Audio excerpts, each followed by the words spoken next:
I think probably what I wish I had known is that so many other people had had similar experiences to us and had to send their kids away. And I think the hardest part for us was getting to the point where we never really felt sure actually that we had done enough from home, that we had been able to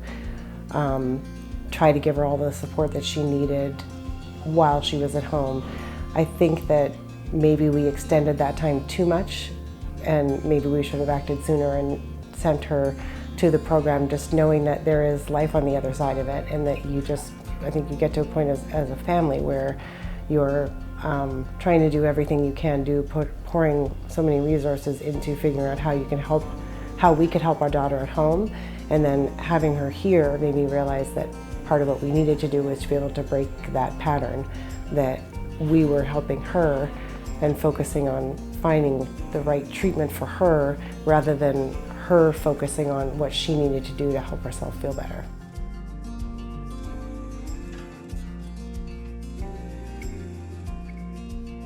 I think that her diagnosis is important, so clarifying that, the evaluation that we asked for while she was in the program, I wish we had done that earlier, because we learned a lot about her through the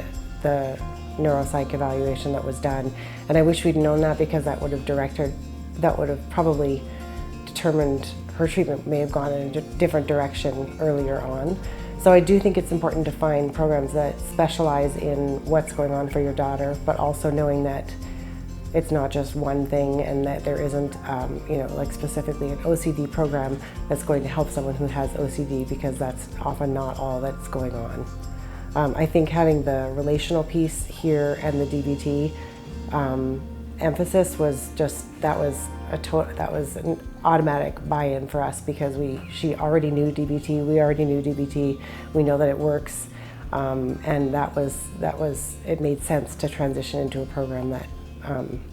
had DBT as its emphasis.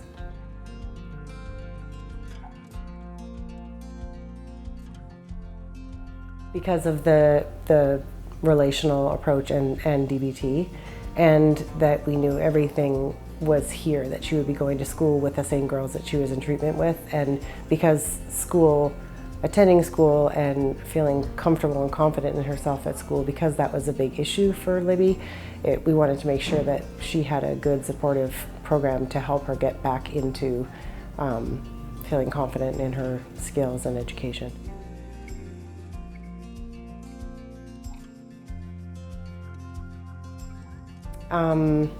A lot.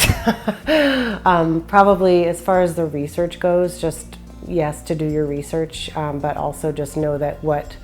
a place looks like online is just a small part of it, and talking to residents, both current residents and people that have graduated from the program before, is absolutely critical, just to really know, for the people that went through the program, what it was like. And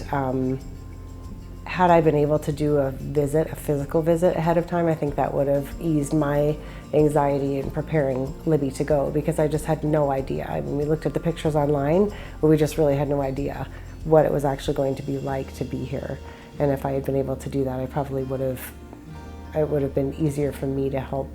her make the transition. And lean on friends and people that can support you through the process, and it's very hard not to feel guilty and to blame yourself as a parent. And I think we spent too much time probably just trying to figure out, is there any last thing that we can do, and just knowing that at some point you just have to